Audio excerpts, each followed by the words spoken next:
Thank you for being here, everybody. Virginia's just with a fan at the moment. She'll be a few minutes and she's going to join us. But film and TV is the subject. The guys have been friendly enough to come up and sit down with us for a few minutes, and you can ask them any questions. Tell them a story about your favorite episodes you've seen them in, anything like that. All right. So, Mr. John Altman first, right here. Come on up, sir. You know him from many things, I'm sure. Eastenders, not the least. Thank you, sir. Okay, all right. And secondly, a man that I genuinely grew up watching. You know, I watched it with my parents, my grandparents. Always adored the show. It's great for me to have you here, Mr. John Challis, as well. Please join us. Thank you. Can I sit here and listen to John Altman? If you'd like to, of course. That's more interesting. And as I said, if we have just a few minutes, and Virginia will join us as well. All right, guys. But again, thank you both so much for being here and coming to GeekedFest. A new con, taking a chance on us. New and fresh out of the gate. So we really appreciate it. Obviously, guys, anything you want to talk about, ask them. Feel free. You know, it's that kind of thing. It's open. It's Q&A. Anything you want. Any questions to get started today? Why are you wearing those red socks? Good question, isn't it? It's the only pair I had left. Well, okay, I'll get started then. So maybe just briefly talk about your cons and your events. I'm sure you guys do loads of these things all the times. That's probably the question you always get at them as well. But maybe your first experience with them. When did you start? Have you been doing these a long time now with this sort of thing? Yes, personally, I suppose I've been doing them for a couple of years now.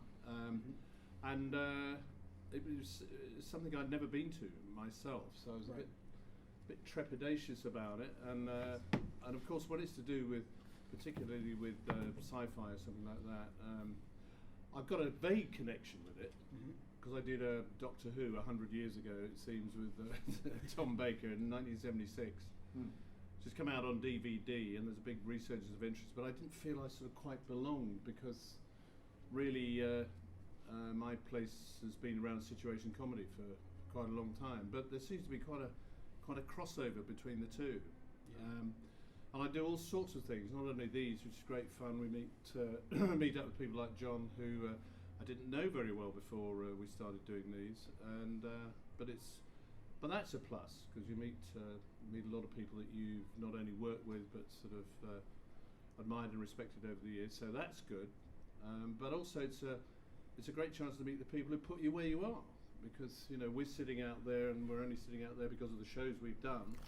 Because people have actually turned their tellies on and liked it and supported us, so it's great to pay a bit of that back, and so that's what I like about it. And I guess I do maybe one a month or something. And I was talking to Colin Baker, who's of course a famous Doctor Who told me that I think last year we did about 50 45 or so. I didn't know that there were that many. Yeah. But of course he's doing a lot in America and Australia too. And you think, well, that'd be nice to have an international trip as well. I've not done that before. No. And ladies and gentlemen, last but of course not least, the wonderful Virginia Hay is here with us as well. Hi, Virginia. It's all right. You're entitled to be. Beautiful ladies are entitled to be, aren't they? Oh, thank you. Yeah. Can I put that there? Thank you. Can I step up? Oh, yes. Yeah, hand up. Thank you. Thank you so much. Hello, darling. Thank you. Hello, so sorry. No trouble. Oh, yes, thank you. And please excuse me for being late. I was chatting to some lovely people downstairs. I think ladies are always late, aren't they? And Fashionably late. So sorry. As John said, always entitled to be as well. Yes, yeah, of course, that's the bit I left out. Yes. We'd only just really gotten started. We were just talking about first con experiences and things like that, and you know, John was mentioning that he's fairly new to it, but he's enjoying doing it as well. And you and I spoke on the podcast a little while ago. That was you. Yes, it was indeed.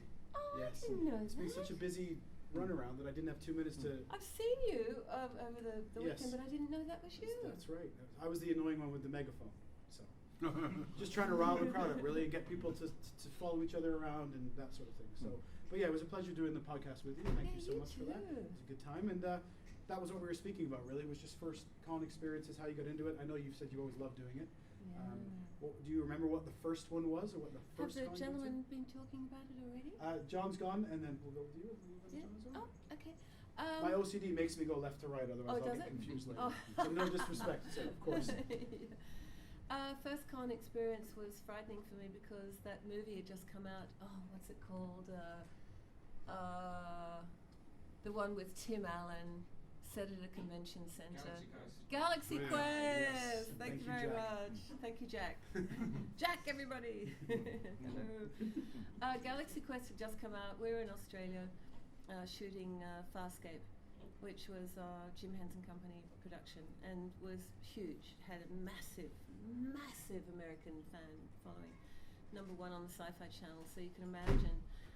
First convention, we had no idea what was about to happen to us, and so we just seen Galaxy Quest. We thought, oh no, is that what it's going to be like? And have you seen Galaxy Quest? No. Have you seen it? No, I haven't. Yes. Who's seen it in the audience? Yeah, nuts, Everybody. right? Everybody. And some cons are like that, aren't they, guys? Yeah. Some cons are like So that. we were terrified. Obviously, we didn't think that there would be aliens coming down from outer space, but we thought that a lot of the fans must be rabid lunatics, because in Australia, everyone, and it's not the case, obviously, everyone is very down to earth. We're very basic, normal, friendly. We'll slap you on the back, g'day mate, how are you? And we're not. We always say, can I say something a little bit inappropriate? Well, Yes. it'd be worse than John Levine yesterday, so please carry on. Should have heard his Q&A. In Australia, we have a silly expression. We're not up our own bottoms. Does that make any sense? Yeah, perfect sense, I think. And it's a disgusting thing to say, but it means that we're not snotty, snooty, or in love with ourselves. It's a weird expression, isn't it? Anyway, so to wind it up, so I'm not talking forever and ever and ever. So we were very basic people. We were terrified that the fans, had no idea. We were terrified that they were going to stalk us or hurt us or something. And we went over to the States and appeared on stage, and they were the sweetest, most wonderful, loving, heavenly, gorgeous friends. We, as a cast, absolutely, utterly fell in love with the sci-fi community, and it hasn't stopped since then. The sci-fi and popular culture community, and we're lucky, I think, to have all of these friends come and visit us. No, we were just talking about the sci-fi thing, and of course I'm mainly known for situation comedy, so Yes. so I feel a bit of a fraud.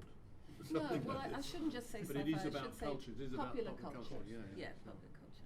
I think as somebody who attends them, it means the world to us Yeah. when you guys take time out of your lives to come here and do this. Oh, we love it. It means so much to people to be able to take a selfie with you. And Do you? get a photo How do with you and feel so about? on. Do you love it too? Is it a great Yeah. experience for you as Yeah, well? yeah, it is, yeah. What was your first experience like? Oh, it was good. Yeah, I think it was Earl's Court. Oh, was it? No, I wondered. was it Olympia? No, Did Earl's you get Court- chased by Earl's all the Court. girls?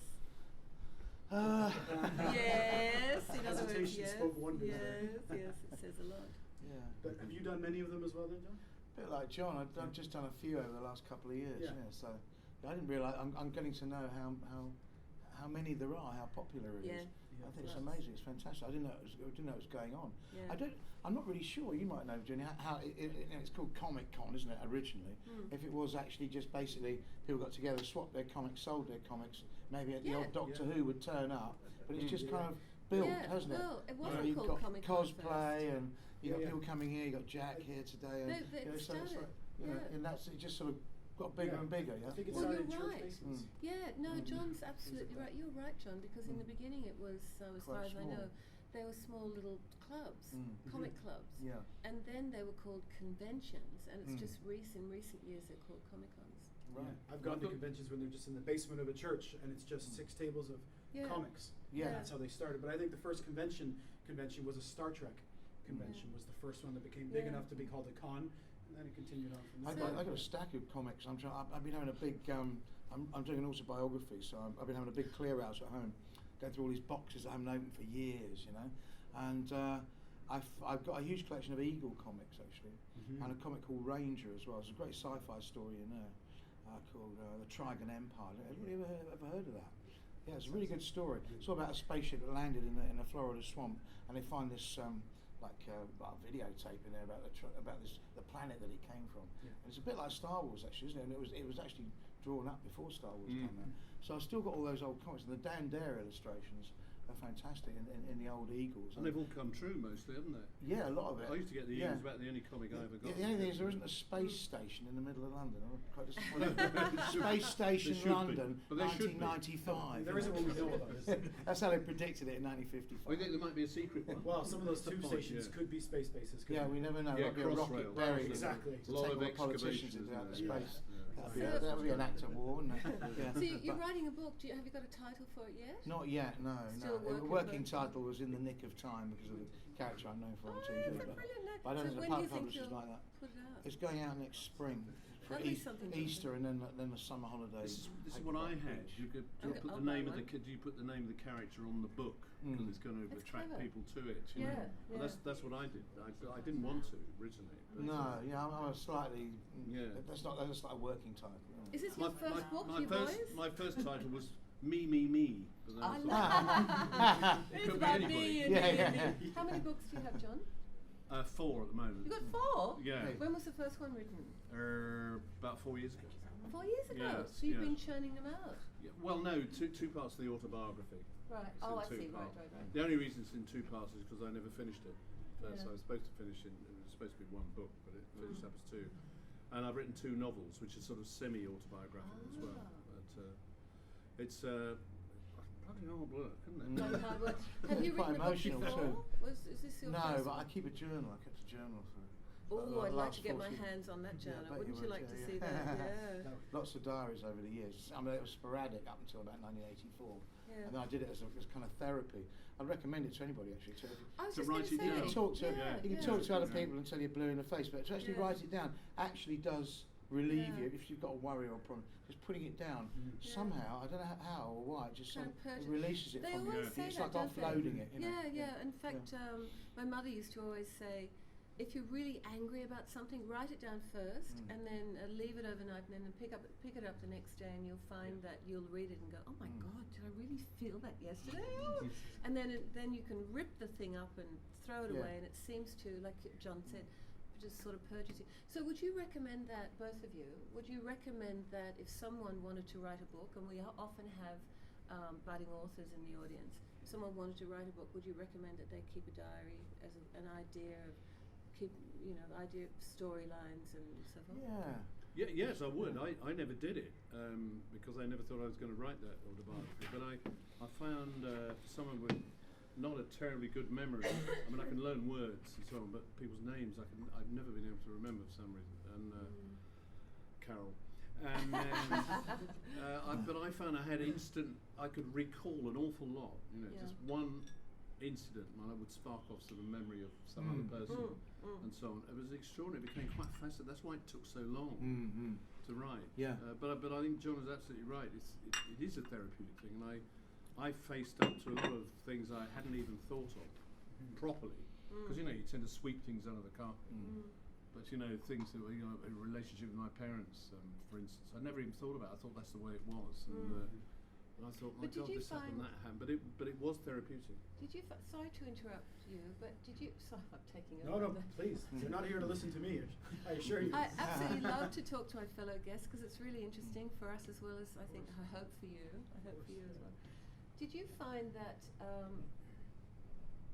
the way you visualized your book over the years has changed? Like, if say 20 years ago, thinking about writing a book would be from a completely different angle to right now. That now you'd be more retrospective about the truth of what was behind. Oh, certainly, yeah. Whereas 20 years ago it would be just to entertain, or did you?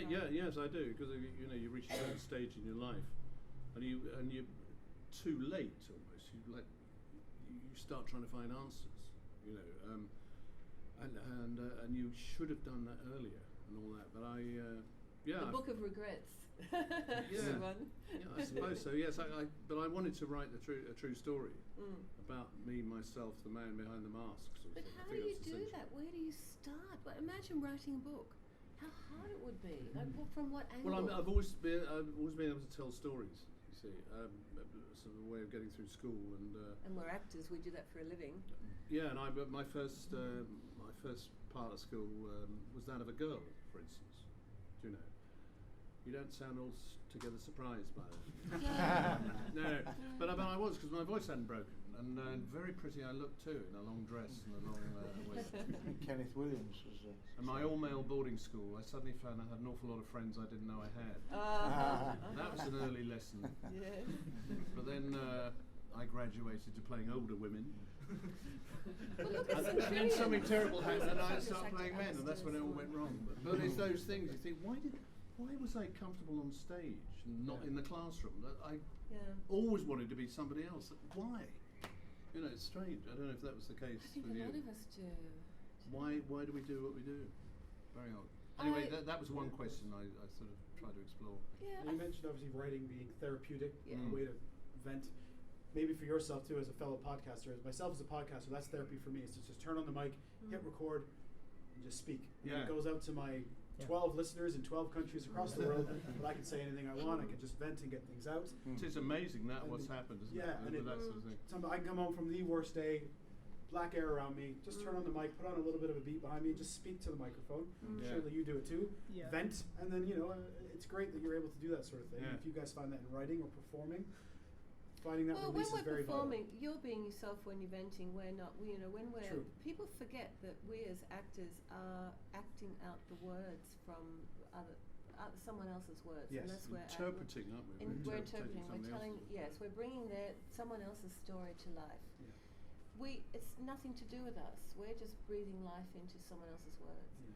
So it's a way of hiding more than anything, you know. But to purge is a whole other thing. You know, we can't purge through acting. We can only purge through. How do we purge? Through writing. Yeah, I've always written stuff down. I guess. mean, from a very early age, I was always writing down. It might be a joke, it might be a story, it might be a character that I'd met who I wanted to impersonate. You know, but all through school, I got bits of paper all over the place, and the writing the biography was part of that. Getting all these bits of paper together and trying to make some form, because it was chaotic. You know. And do you both of you? Question for both of you: do you put pieces of paper on a board and go, okay, this not is that the organised. structure? No. So Do you? where's that pen No. thing I wrote down 10 minutes ago? Oh,